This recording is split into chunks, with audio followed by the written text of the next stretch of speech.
Hello friends, beautiful life में आपका स्वागत है। और आज हम आपको बताते हैं कि बसंत पंचमी के बारे में कुछ महत्वपूर्ण तथ्य। बसंत पंचमी का त्यौहार हिंदू धर्म में काफ़ी महत्वपूर्ण माना जाता है, क्योंकि इस दिन विद्या और ज्ञान की देवी माँ सरस्वती का पूजन किया जाता है। मान्यता है कि बसंत पंचमी के दिन माँ सरस्वती की पूजा करने से बुद्धि और विद्या का आशीर्वाद प्राप्त होता है। बसंत पंचमी के बारे में कुछ कथा है। बसंत पंचमी के पीछे भी हिंदुओं के हर व्रत और त्योहार की तरह एक पौराणिक कथा है। मान्यता के अनुसार इस दिन ज्ञान, विद्या, वाणी, संगीत और कला की अधिष्ठात्री देवी माँ सरस्वती का जन्म हुआ था। बसंत पंचमी का पर्व माघ मास के शुक्ल पक्ष की पंचमी को आता है। और अब आपको बताते हैं कि माँ सरस्वती जी किस तरह प्रकट हुई, क्या है उनके जन्म की कथा। शुभ बसंत है। बसंत का महीना बहुत शुभ माना जाता है। पतझड़ के बाद बसंत ऋतु आती है। भगवान कृष्ण ने स्वयं कहा है कि ऋतुओं में मैं बसंत हूँ। बसंत में मौसम सामान्य होने लगता है। सर्द हवाओं के तेज जो तेवर हैं वो कमजोर पड़ने लगते हैं।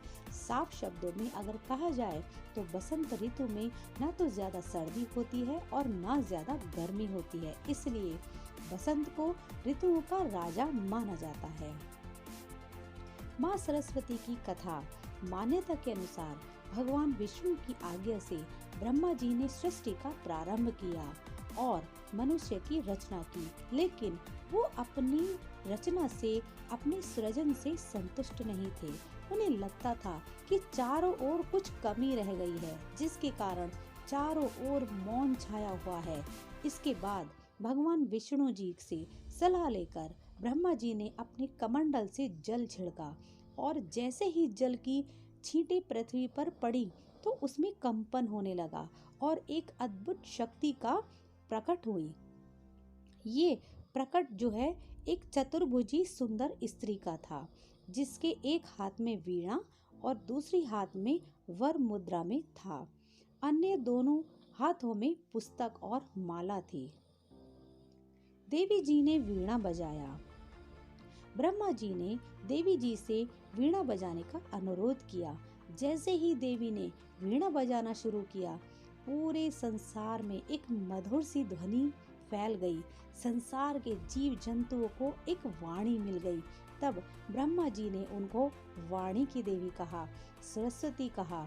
माँ सरस्वती विद्या माँ और सबको बुद्धि और विद्या प्रदान करती हैं। बसंत पंचमी के दिन वे प्रकट हुई थी, इसलिए बसंत पंचमी के दिन उनका जन्मदिन मनाया जाता है। माँ सरस्वती की विधि विधान से पूजा की जाती है और विद्या और बुद्धि का वरदान मांगा जाता है। तो फ्रेंड्स, बसंत पंचमी के दिन क्या होता है, कैसे उनका जन्म हुआ, अगर ये जानकारी आपको अच्छी लगी तो इसको लाइक कीजिए, कमेंट कीजिए, शेयर कीजिए और अगर आप चैनल पर नए हैं तो इसे सब्सक्राइब भी कीजिए। ऐसे ही अच्छी कहानियाँ, जानकारी, रोचक तथ्य लेकर हम आपके पास आते रहेंगे। तब तक के लिए धन्यवाद। नमस्कार। वंदे मातरम।